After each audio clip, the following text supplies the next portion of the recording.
राधे राधे, जय श्री कृष्ण सभी भगवत भक्तों को। मित्रों, मैं bridge art and culture foundation से जुड़ा हुआ हूँ, क्योंकि ये फाउंडेशन ब्रिज की कलाओं की संस्कृति को, ब्रिज की कलाओं को और ब्रिज की लीलाओं को बचाने का प्रयास कर रहा है। ब्रिज के जो तीर्थ हैं, 25,000 तीर्थ हैं, जो ब्रिज कुंड हैं, सरोवर हैं, वन हैं, इनकी स्थिति आपको भी पता है कैसी है। आप लोग आते हो और देखते भी हो, और हमारा फाउंडेशन इस विषय पे काम कर रहा है, इसलिए मैं इससे जुड़ा हूँ। अब आपने ब्रिज के वास्तविक स्वरूप के बारे में सुना रहा था, आपने सुना भी है, तो इसमें मैं आपको बता रहा हूँ कि यदि हम इसमें आते हैं और जब हम देख रहे हैं कि इसकी हालत ऐसी है, तो आपको कोशिश करनी चाहिए कि हम ब्रिज में आए तो इसका ध्यान रखें कि हमसे ब्रिज की रज को, ब्रिज के किसी तीर्थ स्थान को हानि नहीं हो। आप हर एक वीडियो में देख रहे हो कि ब्रिज की क्या हालत है।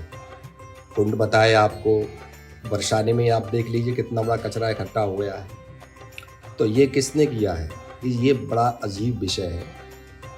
यदि इसी तरीके से हम करते रहे तो कहीं कुछ मिलेगा? जबकि हमारी तो पहल है कि हम ब्रिज को जितना हमारे पास में अब है उसे सुरक्षित कर लें, हमारी आने वाली संतान के लिए, बच्चों के लिए, क्योंकि हमारा ही उत्तरदायित्व है हम अपने बच्चों को अपनी संस्कृति के बारे में समझाएं, बताएं, उन्हें सुरक्षित रखें। नहीं तो आप अच्छे से जानते हो, आज हर एक व्यक्ति धर्म के बारे में गलत बोलने लग जाता है, सनातन के बारे में भी गलत बोलने लग जाता है। ऐसा नहीं है कि वो सनातन को नहीं जानता है, वो जानता है, लेकिन वो ये भी जानता है कि मेरा कोई कुछ कर नहीं सकता, इसलिए मैं बोल रहा हूँ। कर क्यों नहीं सकता? इसका कारण क्या है कि हम अपनी तरफ से उदासीन हो गए हैं। जो हो रहा है होने दो, पड़ोसी कर लेगा उसको सही। ये ठीक नहीं है।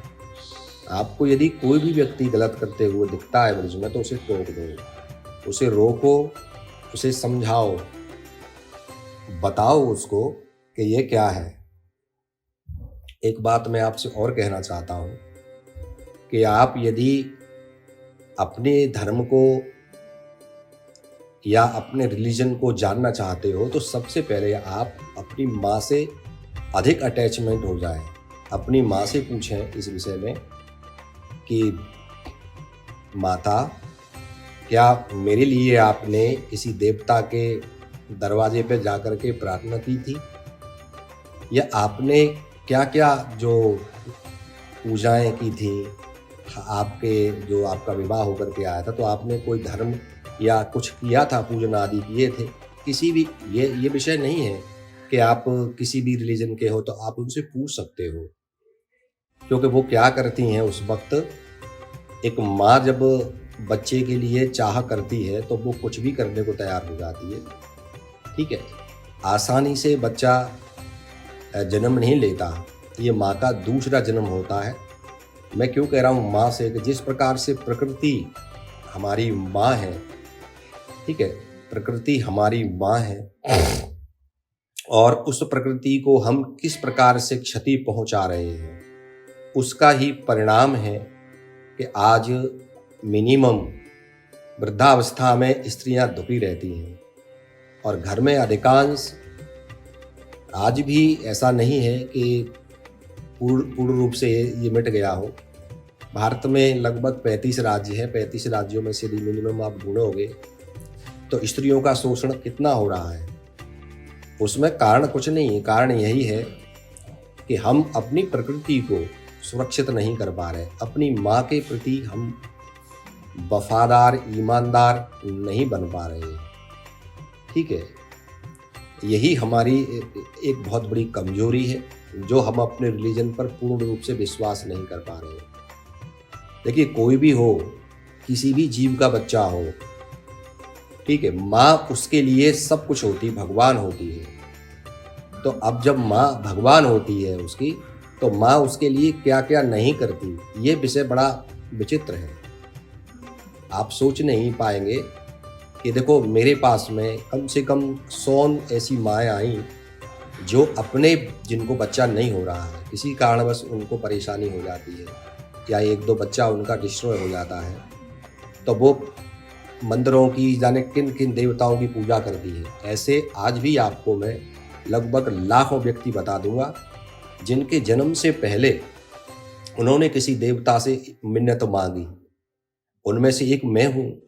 मुझे भी 4-5 साल तक बच्चा नहीं हुआ था। बड़े बच्चे के बाद एक बच्चे के बाद दूसरा बच्चा नहीं हुआ, डिस्ट्रॉय हो गया वो। तो मैं स्वयं पत्नी के साथ और बड़े नियम से और गिरिराज जी की मैंने परिक्रमा की थी। हम लोगों ने गिरिराज जी की परिक्रमा की, मिनिमम 11 परिक्रमा की थी नियम से। तो हमने क्या मांगा था उनसे, दोनों ने, हमने पति पत्नी ने यही किया था, प्रभु हमें पुत्र चाहिए। और फिर उसके बाद में हमें पुत्र हुआ। उसके 1 साल बाद हमको पुत्र हुआ। तो मैं ये नहीं कहता, और मेरे आसपास भी लोग हैं तो मैं जिनसे कहता हूँ, इसमें कोई दो राय नहीं है मित्रों। हर एक माँ, ठीक है पिता को याद हो ना हो, लेकिन माँ जरूर इस काम को करती है। ठीक है, तो मैं ये कहना चाहता हूँ कि आप अपनी माँ से सीखिए, उनसे सीखिए कि माँ आप क्या क्या किस किस प्रकार की पूजा करती हैं, विवाह में क्या क्या पूजा होती है, जब बच्चा होता है तो क्या क्या पूजा करनी अनिवार्य होती है। देखो बच्चा साधारण नहीं है मित्रों। एक पिता माता अपने जीवन को उस बच्चे में लगा देते हैं, इसलिए उनका उत्तरदायित्व बनता है कि पिता की कितनी इच्छा होती है, मुझे पुत्र हो, मेरा नाम हो, वंश चले मेरा। तो माता भी जो उनका जो विवाह हो रहा है, एक दूसरे में जो स्त्री पुरुष विवाह करते हैं, उसका मुख्य बिंदु क्या है, क्यों विवाह करते हैं एक दूसरे। विवाह करने का मतलब है कि हमारा जो जन्म है, जैसे एक लड़की है तो वो नारी के रूप में जन्म लेकर के आई है। यदि उसके द्वारा कोई भी फल, कोई भी वृक्ष, कोई भी पौधा प्रकट नहीं हो तो उसका क्या मतलब हुआ, क्या मतलब है, उसका जीवन किस काम में आएगा। ऐसे ही पुरुष है भाई, कोई भी लड़की हो वो भी अपने माता पिता की संतान है। तो इसी प्रकार से एक क्रम चला आ रहा है। पृथ्वी पर जहाँ कोई भी पेड़ पौधा नहीं होता, उस जमीन पर वो जमीन की वैल्यू नहीं होती है। उस जमीन कहते हैं ना कि बंजर है ये, इसमें कोई पेड़ पौधा नहीं होता। तो यानी कि हम विवाह करते हैं संतान के लिए। ठीक, हमारा जो लक्ष्य होता है विवाह करने का, वो संतान के लिए होता है। और मित्रों, संतान के रूप में ही और परमात्मा सबके यहाँ आए हैं, चाहे वो कोई भी रिलीजन हो, ठीक है, और नहीं हो उसके बावजूद भी संतान के लिए माता पिता क्या होते हैं, भगवान। जो किसी जीव को पोषण करे, पालन करे, जो किसी जीव की रक्षा करे, भगवान उसी को कहते हैं। ठीक है, भगवान का अर्थ होता है कि जो पालन पोषण और रक्षण करने वाला है सबका। जीव मतलब चाहे वो जीव सर्प का बच्चा हो, चाहे वो शेर का बच्चा हो, चाहे वो चोर का बच्चा हो, किसी का भी हो, परमात्मा समान दृष्टि से सबका पालन पोषण और रक्षण करते हैं। तो अगर आपके अंदर में अपनी आस्था को, विश्वास को लेकर के कहीं शंका है, तब आप देखना।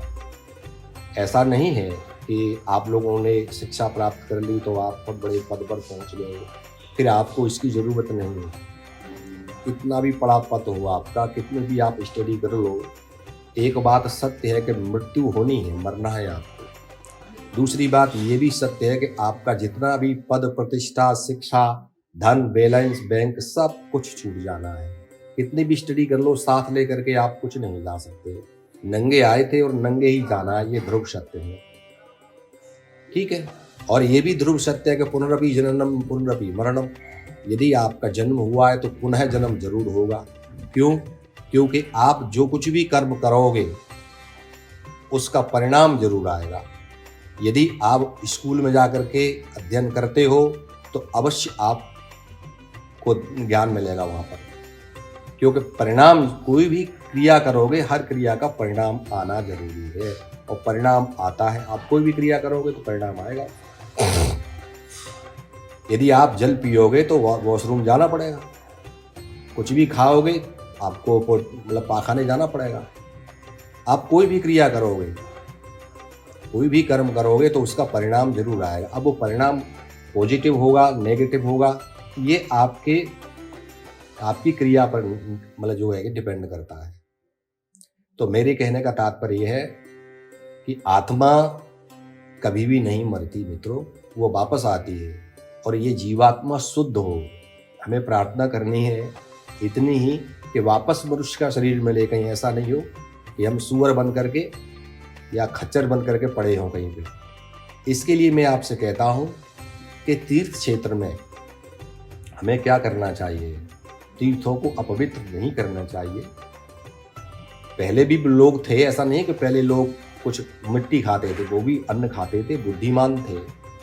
आप लोगों से अधिक बुद्धिमान थे, ये मैं मेरे सामने आके बोल सकता हूँ आप लोगों से कि आपसे अधिक बुद्धिमान थे। ठीक है, तो उसका कारण क्या था कि वो अपनी ऊर्जा को अपने अंदर समेटते थे डेली। उनकी जो क्रियाएं थी वो अच्छी थी, वो चींटी की भी रक्षा करते थे।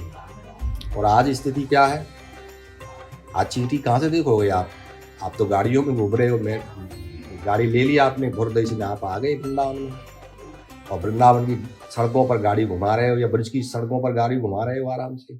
कोई चींटी मर रही है, मर जाए, हमें क्या करना है। हम तो दर्शन करने आए ठाकुर जी के, हमने बहुत बड़ा यज्ञ कर दिया। अरे यज्ञ नहीं किया, तुम्हें एक हत्या करके जा रहे हो, वो भी हत्या कहाँ कर रहे हो, तीर्थ में। तो इसलिए तो कहा ना कि तीर्थ क्षेत्रम कृतम पापम वज्रलेपो भविष्यति। तीर्थ क्षेत्र के अंदर में यदि आपने चैटी मार दी तो वज्र के समान है। ये पहले ही कहा है कि धर्म कर्म स्वयं कर और सो करायो कर, और तीर्थ में जाय दान दक्षिणा लुटायो कर। ओम कर यज्ञ कर, ओम कर यज्ञ कर, ज्ञान विज्ञान सुन, और थोड़ी सी देर कहूं कथा सुनियायो कर। थोड़ी सी देर के लिए कहीं भी आप अपने पूर्वजों की कथाओं को सुन करके आया करो। पूर्वजों की कथाएं क्यों सुननी चाहिए, उससे डीएनए शुद्ध होता है। धर्म कोई ऐसी वस्तु नहीं है जो आप पैसे से खरीद लो उसको, नहीं, उसको आपको धारण करना पड़ेगा, उसके नियम में आना पड़ेगा धर्म के में, वो तभी आपसे अटैच होगा, नहीं तो कोई मतलब ही नहीं है। तो मेरे मित्रों, मैं ये कहना चाहता था कि यदि आपको तीर्थ क्षेत्र में कुछ भी गलत दिख रहा है, देखो ब्रज वृंदावन पूरा ब्रज 84 कोश है, वृंदावन पूरा ब्रज 84 कोश है। ये बात मैं ऐसे ही नहीं कह रहा हूं। उद्धव कहते हैं, उद्धव जी, कि वृंदावनम किमपि गुल्मलता औषधि नाम। हे केशव, हे राधा रानी, हे किशोरी, हे श्री कृष्ण, मुझे वृंदावन में गुल्म लता औषधि पेड़ पौधा दूरवा कुछ भी बना देना, पर बना देना वृंदावन का। अब ये भी विचित्र बात है कि उद्धव जी को वृंदावन में तो नहीं, अभी आप ये कहते हो तो वृंदावन केवल यहाँ वृंदावन नहीं है, गोवर्धन भी वृंदावन नहीं है। तो गोवर्धन में उद्धव कुंड है, वहाँ पर वो प्रकट हुए। तो यानी कि ऐसा तो नहीं है कि भाई वो तो उद्धव जी तो वृंदावन की कह रहे थे और ये तो गिरिराज जी में गोवर्धन में उनका कुंड बना हुआ वहाँ प्रकट हुए, ये मतलब नहीं है। ये इनका नाम रखा हुआ है वृंदावन के अंदर ही, ये नाम दिए हुए हैं उनके कि ये कामा है, ये गोवर्धन है, ये वर्षाना है, ये नंदगाम है, ये गोकुल है, ये दाऊ जी है। इस प्रकार के इसके नाम रखे हुए हैं। जैसे एक मैं आपको बताऊं कि उत्तर प्रदेश के अंदर कितने जिले हैं, लेकिन वो है तो उत्तर प्रदेश में ना। भारत में कितने प्रदेश हैं, पर भारत है ना वो, इसीलिए वृंदावन है। आप यदि वृंदावन में आ रहे हो बिहारी जी के दर्शन करने के लिए, तो वृंदावन में बिहारी जी हैं। तो वृंदावन का मतलब ये नहीं हो गया कि बिहारी जी का मंदिर ही है। नहीं भैया, वृंदावन तो पूरे बिहारी जी हैं। वृंदावन में बिहारी जी पूरे हैं। वृंदारण्यम स्वपदरमणम प्राविशद गीत कीर्तिम। गोपियां कहती हैं वृंदावन में, बोले भगवान स्वपद रमणम, बोले बिना परित्राण के, बिना जूते चप्पल पहने और भ्रमण करते रहते हैं, गायों को चराते रहते हैं।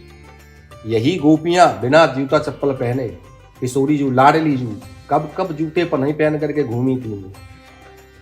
और उन्होंने तो ब्रजरज को, भाई ब्रजरज को ठाकुर जी ने प्रसाद के रूप में पाया। मैया कहती लाला तेने माटी खाई है?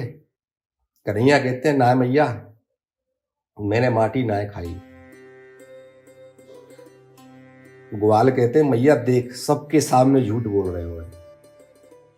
मैया कहती लाला ये तेरे भैया दाऊ कह रहे हो, सब कह रहे थे ना माटी खाई है। बोलो ना मैया, मैंने माटी खाई ना, तू देख ले। यशोदा जब मुंह खुलवाती है ठाकुर जी का तो उसमें ब्रह्मांड दिखता है। इसका तात्पर्य क्या है? ये माटी नहीं, जो रस है ब्रज रज चाखन में। ठाकुर जी कहते मैया मैंने माटी कहाँ खाई है? मैं नहीं माटी खाई मैया, मैंने माटी नहीं खाई है।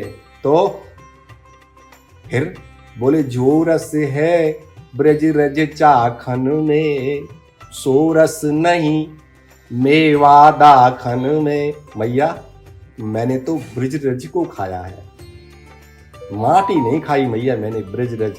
बोले ब्रज रज को चाखने में, खाने में ऐसा रस है मैया कि तेरी माखन मेवा मिश्री दाख काजू बर्फी, बोले इनमें नहीं है।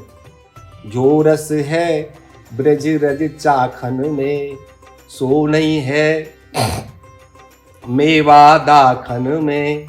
बोले अच्छा दारी के झूठ बोल रहे हो? नहीं मैया मैं तो उसको सत्य कह रहे हो। बोले वो कैसे लाला सत्य कह रहे हो तू? जो रस है ब्रज रज चाखन में, सो नहीं है मेवा दाखन में। अरे जाति मुक्ति मुक्ति है जाई, यशोदा सुन माई। बोले मैया इस रज से मुक्ति भी मुक्त हो जाती है। सोच तो हमारी और आपकी तो बात ही कहा है, या सो जो मुक्ति है ना वो भी मुक्त हो जाती है। ऐसी ब्रजरज है ये। और मित्रों इस ब्रजरज का हमने क्या हाल कर दिया है, ये सोचने वाली बात है। देखो इसमें कोई बड़ी बात नहीं है, आप चाहोगे ये आसानी से हो जाएगा। बस आपको जो कुंड खराब हो रहे हैं उनको सही करना है, ठीक है। जो वन नहीं है उन वनों के प्रति आपको ये भाव लाना है कि अमुक वन है और इस वन की मैं आपको मंत्र बताऊंगा, उस वन में उस वन की कामना वहाँ से क्या प्राप्त होगा।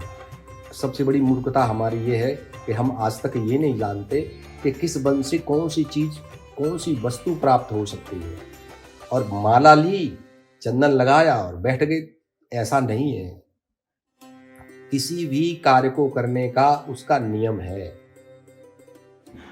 तो मैं आपसे कह रहा हूं मित्रों, ये संस्था इस प्रकार का काम कर रही है, मैं इसलिए इसमें जुड़ा हूं।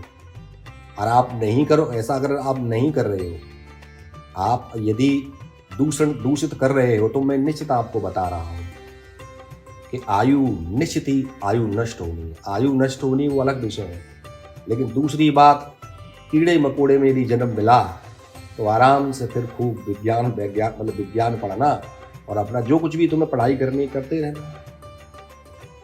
यही एक शरीर है मनुष्य का, जिसमें आप पढ़ करके ये जानते हो कि ये गंदगी है और ये स्वच्छता है, ये अच्छा है ये बुरा है। बाकी किसी भी शरीर में आप ये नहीं जान सकते, ठीक है। जो व्यक्ति पढ़ लिखने के बाद में, जो व्यक्ति पढ़ा है और वो फिर उसके बाद में इन कार्यों को करता है, उसके लिए शंकराचार्य जी ने कहा था कि पशु हो पशु को न करोति धर्म। बोले पशु से भी बड़ा पशु कौन है? बोले जो पढ़ लिख करके भी धर्म नहीं करना चाहता, जो पढ़ लिख करके भी धर्म पर नहीं चलना चाहता। जिसने बोले पशु हो पशु को न करोति धर्म प्राधीत शास्त्रों पिच आत्मबोध। बोले जिसने शास्त्रों का यानी किताबों का अध्ययन तो कर लिया फिर भी उसे ये बोध नहीं हुआ, वही पशु है। यानी भाई देखो, गधा कब पढ़ता है, उसके लिए कोई कॉलेज नहीं है, इसलिए वो अबोध है, उसे ज्ञान नहीं है। वो पशु, क्यों पशु नाम रखा उसको, क्योंकि उसे ज्ञान नहीं है। लेकिन अब आप लोग तो सब जानते हो ना, खाली ज्ञान इसी बात का मत रखो कि नौकरी पे हमें जाना है 2 मिनट के लिए, ठाकुर जी के लिए जो कहा है, हमने घंटे हिला ली तो हमारा सब कुछ, नहीं है, नहीं है, ये सब बकवास है, मत करो, भले करो या मत करो। जो तुम पाप कर रहे हो उसे रोको। पहला काम है, ब्रिज में जो पाप करके जाते हो, पर मैं नहीं कहता, 99.99% व्यक्ति ब्रिज में पाप कर रहा है, मैं ये कह रहा हूं आपसे, मित्रों मत करो ऐसा। अच्छा, आपने, अब मैं बताता हूं कि इस ब्रिज के वास्तविक स्वरूप में आपने पिछले एपिसोड में सुना, क्या सुना कि ताज बीबी, ये 500 वर्ष पूर्व की कथा है। ताज बीबी मैंने क्यों सुनाया आपको, मेरा क्या प्रयोजन था इससे, कि वो ताज एक बादशाह की पत्नी है, भोगों की कोई कमी नहीं है उसके पास में भाई। अब रानी है, वो क्या कमी है वहां। लेकिन फैक्टर क्या है कि भोगों से ऊब गई, वो भोगों से ऊब गई है, और ऊब करके उसकी जिज्ञासा होती है कि हम जिस रिलीजन में हैं, क्या इस रिलीजन के जो जिनके बारे में हम कहते हैं उनके दर्शन हमको हो सकते हैं। वहाँ से उनको विश्वास नहीं मिला। तो फिर अब बोले, अभी ये जो 2 और थी वहाँ, जयबल की पुत्री और बीरबल की पुत्री, उनसे कहा, बोले तुम वहाँ जाती हो, क्यों जाती हो। उन्होंने कहा, बोले आहा बेगम साहिबा, हम इसलिए जाती हैं ठाकुर जी के लीला सुनने के लिए, उनके स्थान स्थलियों को देखने के लिए। जब बेगम को उसमें उन्होंने और सुनना चाहा, बोले और बताओ इसके बारे में, और बताओ इनके बारे में। तो जब वो सुनाती हैं उनको, तो ताज फिर उनसे ये प्रश्न करती है कि क्या उनको देखा जा सकता है। वो कहती हैं हाँ, वो तो वहाँ साक्षात रहते हैं, देखने की बात ही क्या, रहते हैं वो तो वहाँ। तो सुनने से, आपने, ताज ने सुना, और सुनने से ही ताज कितनी बड़ी भगवान की भक्त बन गई। पहला काम है सुनना। आप सुनिए, पहले किसी प्रवक्ता को, वक्ता को, संत को, महंत को, साधु को सुनिए, और सुनने के बाद गुनिए, फिर उसको गुनिए, अर्थात उस साधु, उस वक्ता, उस सबकी उसकी परीक्षा लीजिए कि ये जो कह रहा है वो इसके जीवन में है या केवल मुंह से कह रहा है। ऐसा तो नहीं है, ऐसा तो नहीं होता। बोले पर उपदेश कुशल बहु तेरे, जे जिन बरे ते नर न घनेरे। बोले ऐसा तो नहीं है काल नेमी की तरह कि ये मुंह से कह रहा है राम राम और अंदर से रावण का काम कर रहा हो। तो सुन लो मुंह से, फिर उसकी परीक्षा लो, और जब वो दोनों चीजों में परफेक्ट बैठ जाए, बोले नहीं, बोले इसकी करनी और कथनी, यानी इसकी जो कह रहा है वो और इसकी करनी दोनों मैच हो रही हैं, आप समझ लीजिए कि ये गुरु है हमारा। उसकी जो वो बोलता है उसको फिर सुनिए। सुनने में भी आपको कम से कम ये देख लेना है कि ये जो व्यक्ति बोल रहा है, क्या इसकी कथनी में, करनी में है, ये इसके कर्म इस प्रकार के हैं, या केवल हमें ही उपदेश दे रहा है। मित्रों याद रखना, रजोगुणी कभी भी सत्य नहीं बोल सकता, क्योंकि जो सत्य बोलेगा वो रजोगुण में नहीं आ सकता। यदि कोई वैश्य, कोई व्यापारी यदि सच बोलेगा कि भाई कितने रुपए में आलू लिया तूने, खरीदा, बोले 1 रुपए में किलो में, तो मुझे 1 रुपए किलो क्यों नहीं दे रहा है। अब भाई व्यापारी यदि 1 रुपए किलो में आलू खरीदता है और 1 रुपए में बेच देगा, तो उसे क्या मिलेगा, उसकी तो परिश्रम बेकार चला गया, उसका घर कैसे चलेगा। तो झूठ बोलना ही पड़ेगा। रजोगुण में जो जीने वाला है उसे झूठ बोलना पड़ेगा। और गीता जी खुले हाथ से, गीता में ठाकुर सीधे हाथ उठा कर कहते हैं, बोले अर्जुन, जिसके पास अपनी जरूरत से ज्यादा है वो व्यक्ति चोर है। ये गीता जी कहती है। राम सुखदास जी का टीका आप पढ़ के देख लेना, जिसके पास जरूरत से ज्यादा है वो चोर है। क्योंकि जो व्यक्ति माया से जुड़ा हुआ है वो तो भगवान से करोड़ों किलोमीटर दूर रहता है। माया में और ठाकुर में बैर है। बैर किस बात का है कि माया पृथ्वी से प्रकट हुई है तो वो पृथ्वी की तरफ खींचती है। धनानि भूमो पशुवस्तु गोष्ठी, भाई धन तो भूमि से उत्पन्न हुआ है ना। सोना चांदी जो कुछ भी आपने पृथ्वी से प्रकट हुआ है वहीं से ले लिया।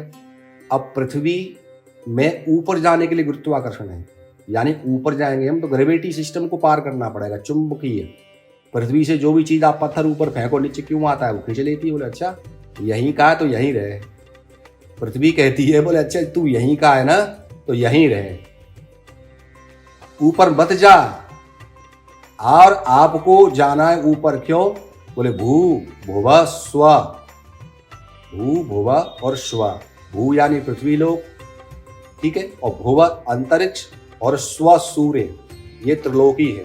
भू भुवा स्व, इस त्रिलोकी के पार जाना पड़ेगा आपको। ठाकुर का निवास तो ऊपर है, बहुत ऊपर। भू भुवा स्व महाजन तप सत्यम, ये सत्यम सत्यलोक ब्रह्मा जी का, इसके ऊपर वैकुंठ है, और वैकुंठ के ऊपर जाओगे तब आपको गोलोक प्राप्त होगा वहां। तो इस भूमि को जो पकड़ना चाहता है, यानी इस भूमि से क्या चीज निकल रही है, सोना चांदी रुपया नोट खाना सब इस भूमि से निकल रहा है।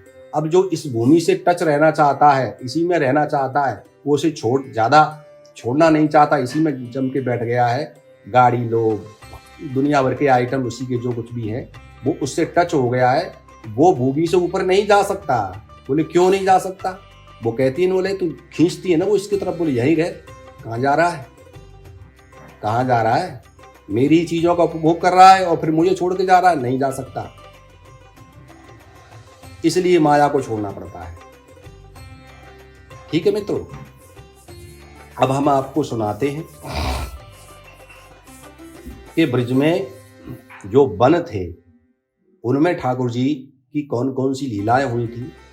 हालांकि मित्रों, भगवान ने प्रत्येक वन में अनेक लीलाएं की हैं। अब इनकी खोज चल रही है, जितनी मिल जाएंगी हम आपको सुनाएंगे। बाकी कुल मिलाकर के जो वनों का सौंदर्य था और आज वो वन पहले कैसे थे और अब किस कंडीशन में है। आप गहवर वन में जाते हो, खूब देखते हो गहवर वन को, लेकिन क्या गहवर वन में आपने कृष्ण सरोवर को देखा है? उसमें कृष्ण कुंड है, कुंड था बड़ा। अब हम आपको सुना रहे हैं गहवर वन कैसा था और गहवर वन का अर्थ क्या है। तो उसके बारे में लिखा हुआ है,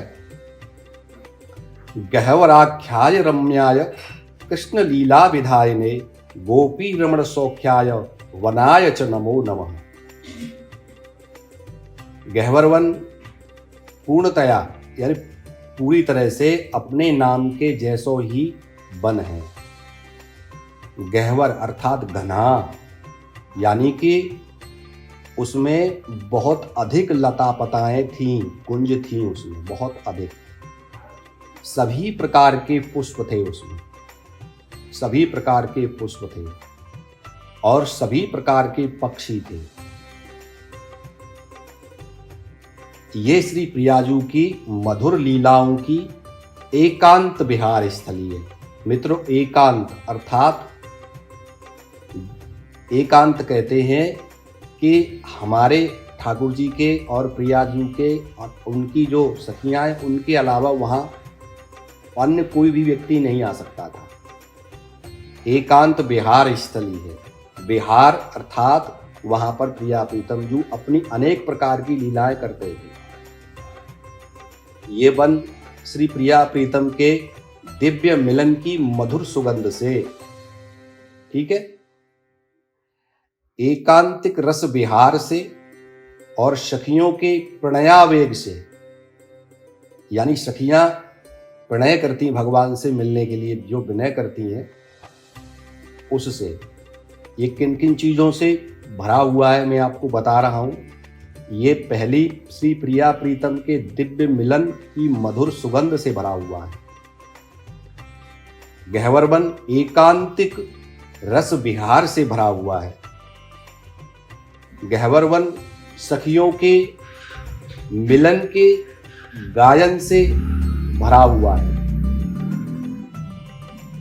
गहवर वन में उछलती हुई रस हिलोरों से, उनकी सुरस रस केली से ये स्थान सिंचित है, पोषित है भरा हुआ है। इस स्थान पर किसका छिड़काव हुआ? श्री प्रिया प्रीतम के मिलन का, जो मिलन की शुभ, ठीक है। ऐसी गहवर वन में ऐसी कोई भी स्थली नहीं है जहाँ प्रिया प्रीतम जू ने बैठ करके और कोई न कोई लीला नहीं की हो। लीला का अर्थ मैं आपको बता चुका हूं पहले ही। प्रियानुकरणस्य लीलया, प्रियानुकरणस्य लीलया, प्रिय मतलब जो हमारा प्रिय, जो प्रिय के लिए हम करते हैं। जैसे तुमको क्या अच्छा लगता है, फलानी चीज उनको ला के दे दी, प्रियानुकरणम, प्रिय है। तो अपनी प्रिय के लिए हम जो जो कर सकते हैं, उनको फूल देना, उनके लिए अच्छे अच्छे कपड़े आज हम लाते हैं अपनी प्रिय के लिए। अब वो प्रिय चाहे बच्चा हो, चाहे प्रिय पत्नी हो, चाहे पति हो, चाहे प्रिय अपना प्रेमी हो, चाहे प्रिय माता हो, चाहे प्रिय पिता हो, चाहे प्रिय फ्रेंड हो, प्रिय में सभी आते हैं। प्रियानुकरणम लीलया, यानी प्रिया अपने प्रिय को पसंद करने के लिए, प्रिय को प्रसन्न करने के लिए जो भी हम कार्य करते हैं उसे लीला कहते हैं। तो इसी प्रकार से ये श्री प्रिया प्रीतम के दिव्य मिलन की मधुर सुगंध से भरा हुआ है, उनके एकांतिक रस विहार से भरा हुआ है, और सखियों के मिलन की जो गुहार थी, मिलन की जो पुकार थी, उन्होंने प्रणय मतलब वो भी ठाकुर से उतना ही प्रेम करती थी, उससे भरा हुआ है। ठीक है। भक्त श्रोमणी श्री हितहरिवंश जी महाराज ने श्री प्रिया प्रीतम के क्रीड़ा स्थल का रस, श्री प्रिया प्रीतम की हंसी मजाक के रस का आस्वादन किया था। इसी गहवर वन में भक्त श्रोमणी श्री हितहरिवंश जी ने सखियों के साथ श्री प्रिया प्रीतम जी की लीलाओं का आनंद लिया, श्री प्रिया प्रीतम जी की लीलाओं को साक्षात रूप से देखा। ठीक, ये प्रमाण है। सखियों ने रस के खिलाफ श्री युगल सरकार राधा कृष्ण को इसी वन में प्रेम रस में चूर होकर एक दूसरे की गले में बाहें डाले और बाबरे व्यक्तियों की तरह गहवर वन के घने पेड़ों के बीच रस विहार करते भये देखा है। कैसा स्थल है ये? सखियों ने रस के खिलार किसे कहते हैं? अर्थात आनंद लेने के लिए जो व्यक्ति चतुर होता है उसे खिलार कहते हैं। तो सखियों ने गहवर वन में ऋषिक शेखर श्री युगल सरकार को प्रेम रस में चूर होकर एक दूसरे की गले में बाहें डाले और मतवाले बाबरे प्रेमियों की तरह गहवर वन के घने पेड़ों के बीच रस विहार करते हुए देखा है। एक सखी दूसरी सखी से कहती है, अरे सखी देख सखी राधा रस केले। अरे सखी राधा को तो देखो, ये क्या खेल कर रही हैं। ये दो खोर खिरक गिर गहवर, ये दो खोर खिरक गिर गहवर। बोले ये गहवर वन की जो रास्ता है उसमें जो रास्ता बने हुए हैं, बोले रास्ते में और खिरक में और कभी कभी गिरिराज जी की तलहटी में गिर गहवर विहरत कुंवर कंठ भुजमेल। बोले अरे सखी ये राधा कैसा खेल कर रही है ठाकुर के साथ। कहाँ कहाँ? बोले ये गहवर वन के रास्ते में ही ठाकुर के गले में बाहें डाले घूम रही हैं। तो कभी जब हम देखते हैं तो कभी हमें खिरक में देखती हैं ठाकुर जी के गले में बाहें डाले, कभी बोले जो गिरिराज जी हैं उनकी तलहटी में देखती हैं हमको। विहरत कुंवर कंठ भुजमेल, बोले भ्रमण करती हुई और दिखाई देती है। दूसरी सखी कहती, अरे सखी, रूप की ये सौंदर्य माधुर्य पूर्ण रस की राशि। मित्रों, प्रिया प्रीतम सर्वश्रेष्ठ सुंदर है, उनके समान कोई भी सुंदर नहीं है। ब्रह्मा विष्णु, ठीक है, महेश या फिर आप गणेश, किसी कोई भी शक्ति नहीं है, दुर्गा सरस्वती लक्ष्मी कोई भी नहीं है। इस प्रकार के सुंदर हैं।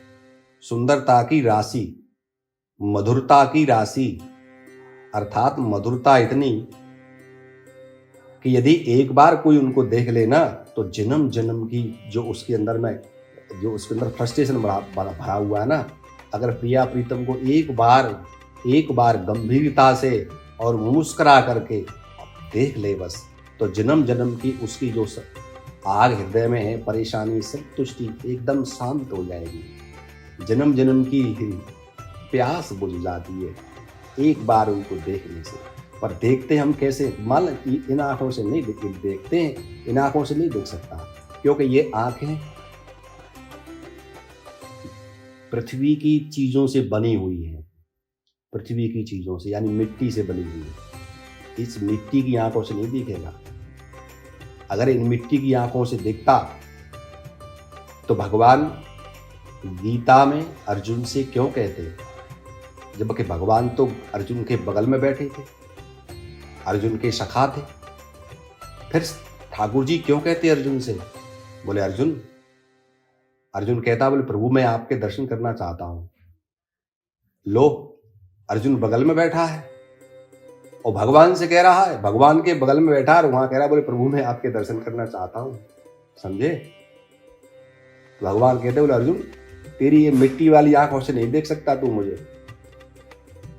दिव्यम ददामि विवेक चक्षु, मैं तुझे दिव्य दृष्टि दे रहा हूं, फिर मुझे देखना। समझे? तो अंदर की जो नेत्र हैं उनको खोलो। पुजारी अंतर के पट खोल, अंदर जो तेरा सिस्टम है ना उसको खोल। इन आंखों में तो दुनिया भर की गंदगी भर के रख रखी है, इसमें क्या क्या नहीं देखा इन आंखों से तूने। और जिन आंखों से गंदगी भर गई है अब इन आंखों से नहीं देखेगा।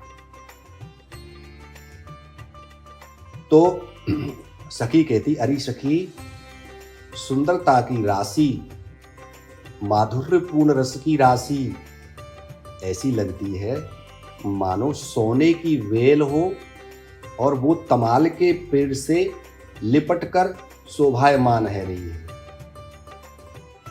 यानी कि आपने देखा होगा कभी कभी किसी पेड़ से बेल लिपटी रहती है, तो वो उन्होंने क्या कल्पना करती हैं कि जब दोनों प्रिया प्रीतम एक दूसरे की गले में बाहें डाले और जब गहवर वन में भ्रमण करते हैं, तो सखी कह रही, बोले सखी ऐसे लगते हैं दोनों जैसे तमाल, भगवान को तमाल का पेड़ बताया और किशोरी जी को सोने की बेल। बोले सोने की बेल जैसे तमाल के पेड़ से लिपटी हो, दोनों ही ऐसे शोभायमान हो रहे हैं और दोनों ही इस प्रकार से बेल पेड़ से बहुत कस के लिपटती है, मजबूती से लिपटती है। बेल जब आप पेड़ से लिपटी देखोगे तो आप उसे आसानी से छुड़ा नहीं सकते। इसलिए गोपी कहती हैं कि दोनों ही मिलन के बढ़ते वेग को रोकने में असमर्थ होते हैं, परवश से दिख रहे हैं। अरे सखी, ज्यादा देर तक संभलने और संभले रहने की ये स्थली ही नहीं है। गहवर में कैसा है? बोले जो भी इस गहवर में आता है वो बिना प्रेम, यानी उसके हृदय में प्रेम जागृत होना ही होना है। वो कितना भी मजबूत अपने हृदय को कर ले, कठोर हो, बोले यहाँ आकर के, तो उसे पिघलना ही पिघलना है। उसके हृदय में प्रेम जागृत होना ही होना है। दोनों ही किसी मदहोशी में भरे हुए रस समुद्र की तरह हिलोरों में डूबते और उछलते रहते हैं। ये रस हिलोरें कब इन दोनों को अपने तल में ले जाकर मिलन की भूमिका संजोकर मग्न कर जाती हैं, ये किसी को पता नहीं होता। और इस बात का हे सखी इन दोनों को भी पता नहीं चलता। उस समय की रसमयी गाथा का अता पता पूछती सखियां तन्मयता से भर के उसी में खो जाती हैं। आज भी ये दिव्य केली विलास गहवर वन में बहता रहता है। आज भी ये दिव्य केली विलास यानी ठाकुर जी की जो प्रियानुकरणश्च लीलया, किशोरी जी ठाकुर जी के लिए प्रसन्न करने के लिए क्या क्या करती हैं, तो ठाकुर जी प्रिया जी को प्रसन्न करने के लिए क्या क्या करते हैं। बोले इस केली विलास से गहवर वन में केली विलास का जो मिलन का जो रस था वो आज भी उसमें बहता रहता है। मित्रों, गहवर वन से ही सटा हुआ है मानगढ़। मानगढ़ सटा हुआ है उसमें। तो मानगढ़ में किशोरी जी मान करके चली जाती है, मान कर लेती ने, रूठ करके चली जाती है। तो ठाकुर जी वहां पर उनको मना करके लाते हैं और फिर उनका श्रृंगार करते हैं। दर्पण हाथ लिए नद नंदन, किशोरी जी से पूछते हैं, शीशा लेकर के हाथ में शीशा ले लेते हैं और किशोरी जी से पूछते हैं जब रूठ जाती है तब, दर्पण हाथ लिए नद नंदन, साची कहो क्यों ना भानु की दुलारी, तेरो मुखनी को कि मेरो श्यामा प्यारी। ठाकुर जी किशोरी जी को मना करके कहते हैं, उनके मुख के सामने दर्पण कर देते, बोले राधे लाडली प्रियाजू एक बार देखो तो सही इसमें, अच्छा देख करके ये बताओ मेरा मुख सुंदर है आपसे या आपको मुख मोती सुंदर है। मेरो मुखनी को कि तिहारो श्याम प्यारी, अच्छा सच सच बताना लाडली, आपका मुख सुंदर है या मेरा मुख सुंदर है। किशोरी जी कहती हैं, बहुत देर बाद बोलती है ठाकुर जी को देखते हुए, हम कहा कहीं तुम ही क्यों न जानो, हमसे क्या पूछ रहे हो, आप खुद ही नहीं जानते, आपके हाथ में तो दर्पण है, आप खुद देख लीजिए। हम कहा कहीं तुम ही क्यों न जानो,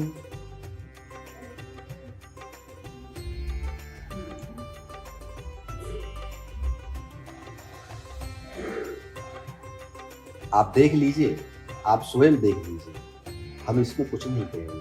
क्यों? आप नाराज हो गए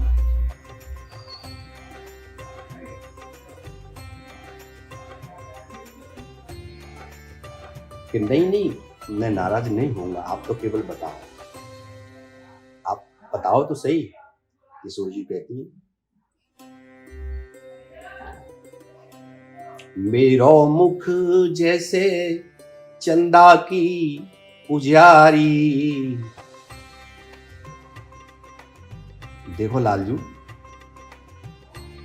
मेरो मुख है ना वो पूर्ण चंद्रमा में जी जा प्रकार सो पूर्ण चंद्रमा चमके है या प्रकार सो मेरो मुखमंडल है। और तिहारो मुख, ठाकुर जी कहते हैं अच्छा मेरो मुख देखो, आप नाराज रह जाओगे। नहीं प्रियाजू मैं नाराज क्यों हूँ, मैं ही तो आपसे पूछ रहे हूँ।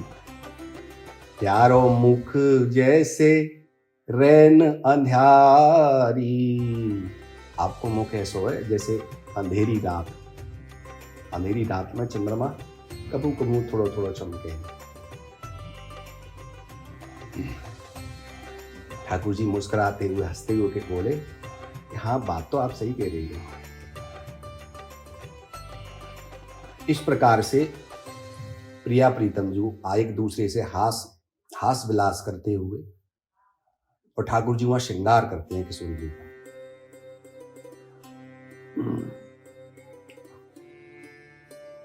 वो लीलाएं, वो रस विहार उस गहवर वन में आज भी बह रहा है। लाडली जी को लाली लगाते हैं पान की,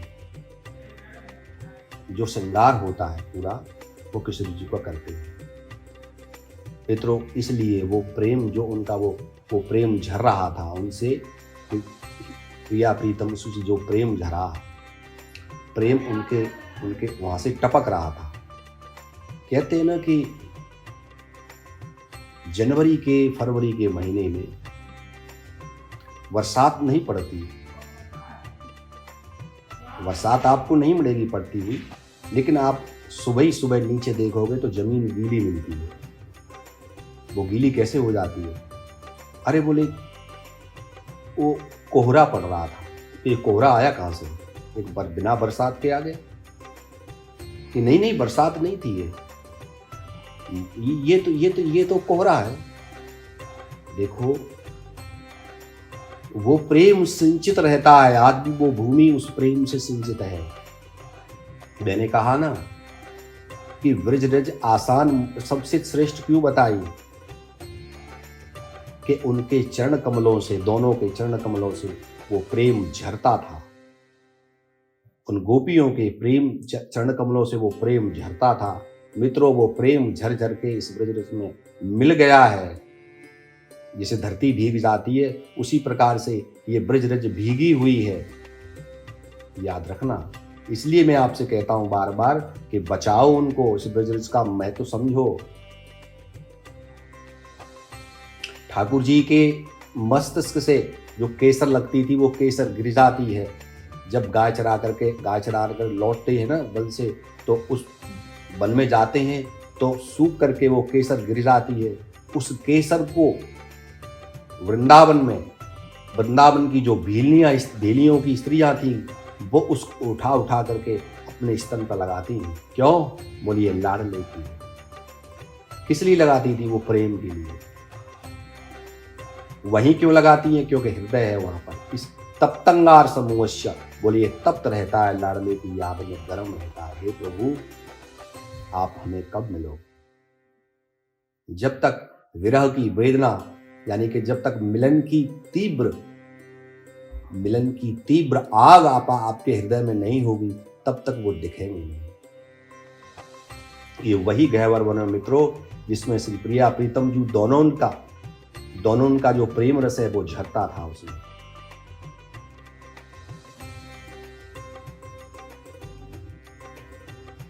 आज भी हजारों भाग्यशाली भक्तों की अनुभूतियां उस गहवर वन में होती हैं, हुई हैं। उनको हजारों भक्तों को उस गहवर वन में ऐसी अनुभूति होती है। उनको लाडली दिखाई देती है, गोपियां दिखाई देती हैं, सुनाई देती हैं। उनके गोपियों के विरह गीत सुनाई देते हैं, उसे मिलन के गीत सुनाई देती हैं। तो ठाकुर जी की हंसी सुनाई देती है उसे। मित्रों ऐसे ही एक भक्त कुछ दिन पहले गहवर वन में आए थे। एक पंजाबी सज्जन थे,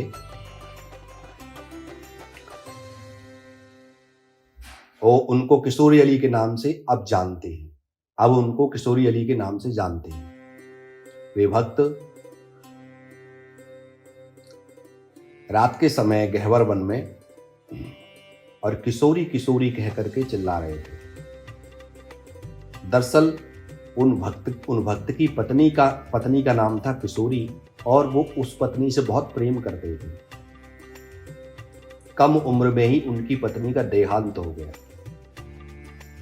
तो उनके प्रेम के वियोग में वो गहवर वन में जोर जोर से पुकार रहे थे, तो ये किशोरी, हे किशोरी तुम कहाँ हो? किशोरी आ जाओ, किशोरी सुनो। वे बार बार किशोरी किशोरी पुकारते पुकारते गहवर वन में व्याकुल होकर घूम रहे थे। मित्रों उसी समय उधर से श्री प्रियाजू अपनी सखियों के साथ वहां से निकलती हैं। जब उन्होंने किशोरी किशोरी की आवाज सुनी तो वे चौंक गईं और चौंक कर ललिता जी से कहती हैं, ललिते ये कौन है जो मेरा नाम ले लेकर जोर जोर से व्याकुल होकर पुकार रहा है। ललिता जी ने कहा, ए लाडली, ये मनुष्य है, इसकी पत्नी मर गई है, उसकी पत्नी का नाम किशोरी था, ये इसलिए चिल्ला रहा है। लाडली जी को बहुत समझाया, लेकिन किशोरी जी नहीं मानी, क्योंकि भोली है ना। किशोरी जी बोली, या कि पत्नी का देहांत है, हो गया है, उससे हमें क्या करना है? ये आपको मुझे नहीं बुला रहा, इससे मुझे क्या करना? ललिते, श्यामा अकारण करुणा उड़ालयी है, अकारण कृपा करती है, भूरी है। वो नहीं देखती आप पापी हो पुण्यात्मा हो। पापी हैं हम, पुण्यात्मा ये हमें देखना है, उनको नहीं देखना है।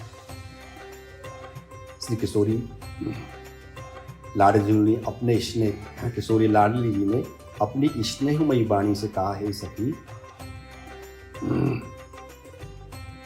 इस गहवर वन में तो केवल यह व्यक्ति ही मेरा नाम लेकर के पुकार रहा है, अन्य कोई नहीं है, इसीलिए इसे मेरे पास लाओ। ललिता जी किशोर जी के पास ले गई। जैसे ही किशोर जी ने देखा, भूल गया, वो पंजाबी अपनी पत्नी को भूल गया। अति भोरी की कृपा उस पर हो गई। श्यामा जी की कृपा उसके ऊपर हो गई। मित्रों, बाद में वही सज्जन किशोरी अली के नाम से भक्त हुए और प्रिया जी की अपूर्व करुणा ममता से भरकर वह महाभाग दिव्य शरीर को प्राप्त करके लीला में प्रवेश कर गए। लता पताओं के बीच में श्री कृष्ण कुंड के समीप पश्चिम भाग में गहवर वन में आज भी उनकी समाधि भक्तों के लिए प्रेरणा स्रोत बनी हुई है। गहवर वन में ही किशोरी अली के नाम से वहां समाधि बनी हुई। ये ताजी घटना है। मित्रों, गहवर वन के पश्चिम भाग में श्री कृष्ण सरोवर है, कृष्ण कुंड है, जिसमें श्री प्रिया प्रीतम जी जल विहार करते थे। आप जाते हो, देखा आपने कितना छोटा सा रह गया है वो। आपने कभी विचार किया कि हमारे लाडली लाडले इसमें स्नान करते थे, जल विहार करते थे? भाव प्रकट होना चाहिए। आज भी वो आपको उसमें जल विहार करते दिखाई दे सकते हैं, क्योंकि ये भाव की वस्तु है। आप उनकी तरफ चलिए तो सही। ठाकुर तो कहते हैं, जो तू आवे एक पग मैं आऊं पग 60, और जो तू कर रहो काठ सो तो मैं लोहे की लाठ। अरे तुम्हें अपनों से कब फुर्सत, वो गैरों से कब खाली। चलो बस हो गया मिलना, न तुम खाली न हम खाली। तुम अपनी नौकरी को छोड़ नहीं सकते। नौकरी से फुर्सत मिलेगी तब ठाकुर के दर्शन करने आओगे। तुम्हारे जैसे ना करोड़ों उसके पास में हैं। ऐसे मक्खी मच्छरों के लिए उनके पास समय नहीं है। जो नौकरी के जो पैसे के गुलाम हैं, उनके पास ठाकुर के लिए समय नहीं है। उनके पास तो जाना पड़ेगा ना। जब नौकरी के लिए कैसे जाते हो तुम? भीगी बिल्ली बन करके इंटरव्यू देने। 20-25 साल तैयारी करोगे उस नौकरी के लिए, भीगी बिल्ली बन करके इंटरव्यू देने जाओगे और फिर उसकी चमचागिरी करोगे। नौकरी के लिए इतनी मेहनत करते हो, लेकिन सोचने वाली बात है कि जब तुम ठाकुर से मिलने आते हो तो तुम एकदम पशु से भी नीचे स्तर पर पहुंच जाते हो। ऐसो आराम से गाड़ी में बैठ करके आएंगे, बोले चलो उसके ऊपर एहसान करने जा रहे हैं हम। कहाँ? बोले राधे किशोरी जी पे एहसान करने जा रहे हैं, बिहारी जी पे एहसान करने जा रहे हैं। तुम पशु से भी डाउन हो चुके हो। सोचने समझने की जो स्थिति है तुम्हारी, वो पशु से भी नीचे हो चुकी है। तुम नौकरी से प्रेम करते हो राजा, अपने बच्चों से प्रेम करते हो, तो इसलिए तो ठाकुर कहता है, बोले तुझे अपनों से कब फुर्सत है। जब तुझे तेरी नौकरी से, बच्चों से, पत्नी से, नाती से, कुटुंब से, परिवार से, फाइनेंशियली, गाड़ी से, इनसे सबसे फुर्सत नहीं है। अबे तो मैं कौन सा जो खाली बैठा हूं तेरे लिए? तेरे से 36 मक्खी मच्छर है मेरे पास, अरबों मक्खी मच्छर घूम रहे हैं। गेट के अंदर आते हैं, चले जाते हैं, वो वैसी भौंक भिन्न भिन्न कर करके। जब तुझे अपनों से कब फुर्सत तो मैं गैरों से कब खाली, चलो फिर हो गया मिलना, न तू खाली न मैं खाली। आज भी वो गहवर वन में कृष्ण कुंड विराजमान है जिसमें श्री प्रिया प्रीतम जल विहार करते हैं। ये वही स्थान है गहवर वन। अनेक वैष्णवों के लिए श्रद्धा का स्थान है गहवर वन, आज भी पूजनीय है अनेक वैष्णव संतों के लिए। ये प्रिया प्रीतम की रसमयी पीड़ा स्थली है।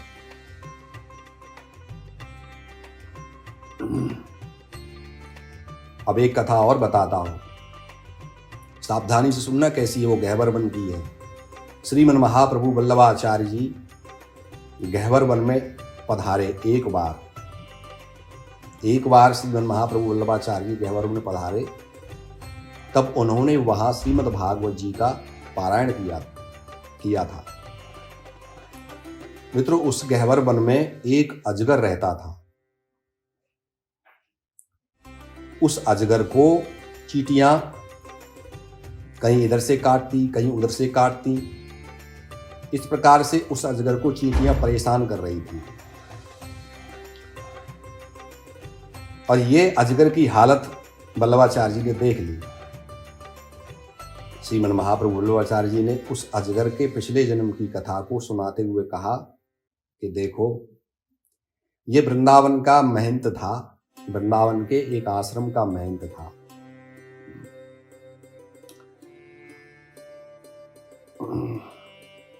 यूट्यूब पे बड़ी बड़ी वीडियो डाला करता था, बड़ी बड़ी बातें करता था, गद्दी बैठ करके बड़े बड़े लंबे चौड़े भाषण देता था।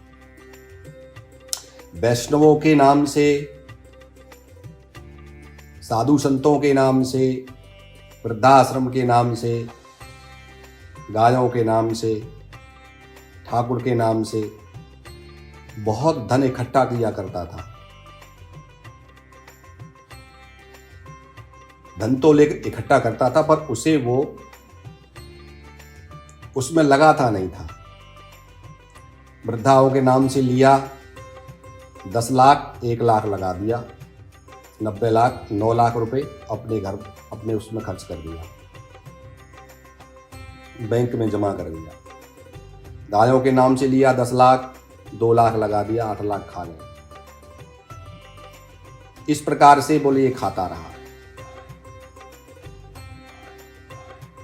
वैष्णव सेवा में खर्च न करके उसने अपने निजी खर्च में उस धन को खर्च कर दिया था। जब उसका शरीर शांत हो गया तब उसे अजगर की योनि मिली। क्यों? बोले अजगर करे न चाकरी, पंछी करे न काम, दास मलूका कह गए सबके दाता राम। लाओ मेरे यहाँ सब कुछ है, लाओ। ये स्थिति विचारणीय विषय है। घर छोड़ दिया, पैतृक संपत्ति छोड़ दी, पत्नी है नहीं, ठीक, सगी माँ नहीं है, सगी बहन नहीं है, सगा भाई नहीं है, भतीजा चाचा सब छोड़ दिए। लेकिन जब आश्रम नाम करने की बात आएगी तो बोले ये भतीजा है, ये मेरा फलाना, ये ठिकाना है। आश्रम जब छोड़े थे तब सब छोड़ दिए। बोले अब ये प्रॉपर्टी दें किसको? तो बोले चाचा भतीजे फलाने ठिकाने आने सब। अब इनसे पूछो कि जब घर छोड़ करके आए थे, आश्रम तो छोड़ करके आए थे, गृहस्थ आश्रम छोड़ के आए थे, तो विरक्त आश्रम कहाँ है?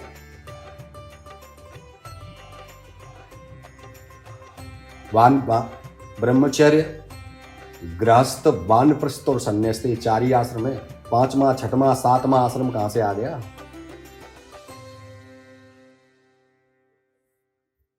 ये स्थिति, इस स्थिति के व्यक्ति कहां जाते हैं? बोले अजगर बन के पड़े रहते हैं। अब अजगर बन गए तो श्रीमन महाप्रभु वल्लभाचार्य जी कहते हैं, बोले जो उनके चेले थे वो चींटी बन गए।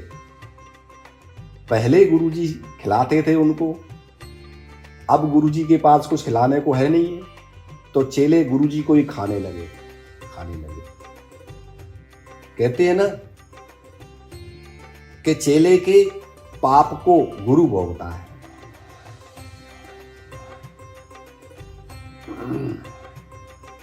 उनके शिष्य ही उनको चींटी बन करके खाने लगे। उनके वही सेवक चींटियां बनकर उनको काट रहे थे। वल्लभाचार्य जी दयालु थे। उन्होंने उस अजगर देहधारी महंत को ठाकुर जी का चरणोदक दिया और श्रीनाथ जी का, श्री प्रिया प्रीतम जी का प्रसाद खिलाया। उसी समय वो अजगर योनि से मुक्त हो गया। ये उसी गह्वर वन की कथा है मित्र। गह्वर वन की एक और कथा है। एक दिन किशोरी जी गह्वर वन में खेल रही थी और ठाकुर जी उनको ढूंढ रहे थे। ठाकुर जी ढूंढते ढूंढते नंदगांव से और गह्वर वन की ओर चले। जब वे गह्वर वन में आए तो ललिता जी को देख करके पूछते, ललिते यह किशोरी जी हैं? ठाकुर जी को दूर से ही देख करके और ललिता जी समझ गई, बोले आज इनसे जरूर आनंद लेना है। जब ठाकुर जी ने कहा कि ललिते यहां किशोरी जी हैं, ललिता जी बोलती हैं क्यों क्यों पूछ रहे हो आप, और आप आए यहां क्यों आए हो, मतलब क्या है आप?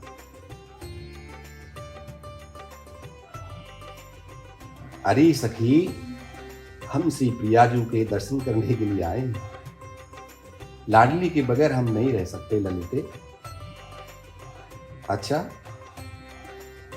जाओ, अभी आपको दर्शन नहीं होंगे, क्योंकि किशोरी जी तो अभी महलों में ही है। वो महलों से अभी चली ही नहीं है। मित्रों, सच तो ये था कि किशोरी जी महलों से चल चुकी थी, लेकिन ललिता जी ठाकुर जी से आनंद ले रही थी।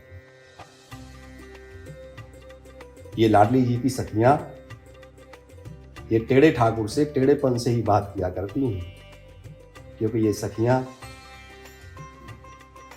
केवल ठाकुर जी के प्रेमानंद सुख के लिए ही जीती हैं, इसलिए उनको सुख देने के लिए। प्रियानुकरणम लीलया, ठाकुर टेढ़े हैं, भगवान की इच्छा को समझ करके ही सखियां बोलती हैं। तो ये प्रसन्न किस चीज से होंगे? तो आज टेढ़ेपन से प्रसन्न होंगे, इसलिए हंसी मजाक कर देंगे ठाकुर जी से। ठाकुर जी के और सखियों के बारे में एक रसिक संत कहते हैं कि सखियां कहती थी कि हम हैं राधे जू के बल अभिमानी, टेढ़े रहे मोहन रसियासों बोलत अटपटी बाणी। बोले क्यों बोल रहे हो भाई टेढ़ी मेढ़ी बाणी? कि हम हैं श्री राधे जू के बल अभिमानी, इसलिए बोल रहे हैं। क्या करोगे तुम? किशोरी जी के बल के ऊपर सखियां ठाकुर जी से टेढ़ी मेढ़ी बोलती है। कहते हैं ना कि सैया थानेदार है तो पत्नी थानेदार है। जिसके पति देव एसपी हैं तो पत्नी एसपी जरूर होगी। यही सिस्टम है। जब लाडली थानेदार हैं तो सखिया, और कहा भी है ना कि राधे बन गई जिलाधीश और ललित पुलिस कप्तान के पकड़े गए कृष्ण भगवान। जब किशोरी जी जिलाधीश बनेगी तो ललिता जी तो कप्तान बनेगी। ललिता जी बोली कि किशोरी जी तो अभी महलों से आई ही नहीं है, चली ही नहीं है। ठाकुर जी बोले अरे सखी, वैसे तो तुम लोगों ने हमारा नाम चोर रखा है, परंतु आज तुम चोर से भी चोरी कर रही हो। एक बात याद रखना ललिते, चोर से चोरी नहीं चलती। और ललिता जी तुम समझ रही हो कि हम तुम्हारी चोरी समझ नहीं रहे हैं। अरे हम जानते हैं कि तुम झूठ बोल रही हो। अच्छा, सखी बोली हमारी चोरी क्या मतलब है? क्या हम चोर हैं? अरे पूरा ब्रज जानता है नंदलाल आप चोर हो। आज उल्टा चोर कोतवाल को डांट रहा है। ठाकुर जी ने कहा देख सखी, सीधी सीधी बात कर, हमने तेरे बाप को कछु नहीं छुड़ाया हो, ठीक है। ये सभी भूमि गोपाल की है, हमारी है, ये सब हमारी है और तू हमारी है, ठीक है। सीधी सीधी बात बता। और अब तू हमें पूछ बता रही ना, अब हम तोय बता रहे हैं, तू हमसे झूठ बोल रही है, अब हम तोय बता रहे हैं कि किशोरी जी आ रही है। देख, ललिता बोली कैसे पता है, बताओ आपको कैसे पता लगा कि किशोरी जी आ रही है।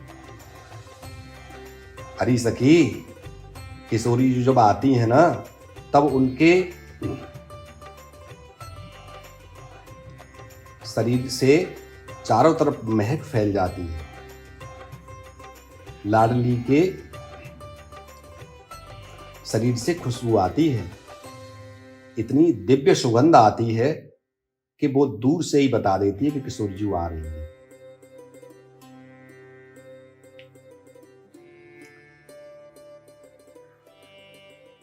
तुम किशोरी जी को नहीं छिपा सकती हो, तुम कितना भी कोशिश करो सखी हो, तुम नहीं छिपा सकती हो, क्योंकि लाडली जी के तो शरीर से इतनी दिव्य सुगंध आती है, तो तुम उसको कैसे छुपा सकती हो।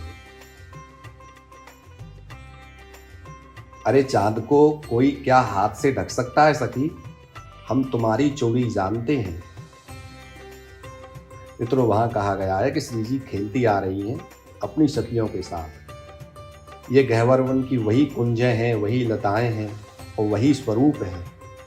गहवर वन में राधा रानी जब कुंजों से होती हुई आ रही हैं, तो उनके आंचल को हवा छूती हुई श्री जी के अंग की सुगंध को लेकर के श्री कृष्ण जहाँ हैं वहाँ पहुँच जाती है। वो सुगंध भी ऐसी है कि वो ठाकुर जी जहाँ पर होते हैं वहीं वो सुगंध पहुँच जाती है। ये है प्रेम। किशोरी जी के अंगों की सुगंध पाकर ही श्री कृष्ण धन्य हो जाते हैं।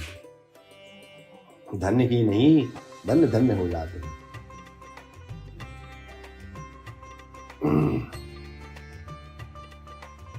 यह गहवर वन बहुत ही महत्वपूर्ण वन है मित्रों, क्योंकि ऐसा सौभाग्य किसी अन्य वृक्ष के वन को नहीं मिला जो सौभाग्य गहवर वन को मिला है।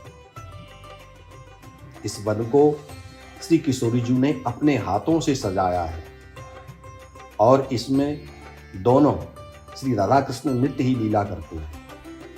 अब बताइए मित्रों, आपने कितनी बार गहवर वन जाकर के दर्शन किए होंगे, लेकिन क्या आपने कभी सोचा कि गहवर वन क्या है? अब आप उस पर विचार कीजिए और ध्यान दीजिए, उसे कैसे सजाएं, किस प्रकार से उसकी सुंदरता को हम जो है क्या और बढ़ा सकते हैं और सुंदर कर सकते हैं। राधे राधे, जय श्री कृष्ण। मित्रों, आगे की कथा हम आपको कल बताएं।